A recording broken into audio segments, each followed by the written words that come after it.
I brought a Dylan and Baez poster that my father, Eric von Schmidt, made for Dylan and Baez back in the early 60s. Eric von Schmidt, sounds familiar. Wasn't he a musician? He was a musician, and in fact, he was kind of hot in the Cambridge scene then, and he was older than a lot of the folks that were there, including Bob Dylan, and he was somewhat of a mentor to Bob Dylan then and taught him a bunch of songs because he knew a lot about blues. And folk music. And folk music. And there's a legacy of his own records out there and his art.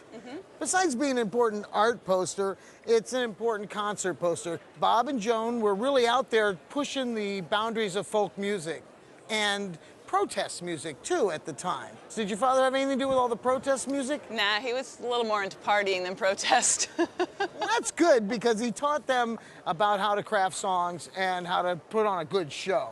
And that's one of the things that Eric von Schmidt is really well known for. He put on a great show, even just at a party. Most of the time you see this poster and it's blank up here. They're called a shell when they don't put the date or the place. And this poster was used in many different locations when they did this tour.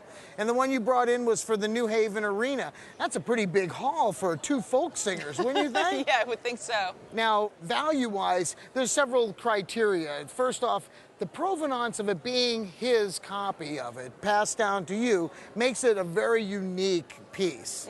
Secondly, the date and the time period of this type of event in Bob Dylan's career is really crucial and important. It may shock you, but this poster would sell at auction somewhere between $12,000 and $15,000.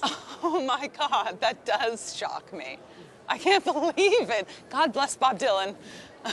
And Joan Baez. And Joan Baez. Sorry, Joan. Thank you. Are the posters then that are printed are more valuable than the blanks? Absolutely, yeah.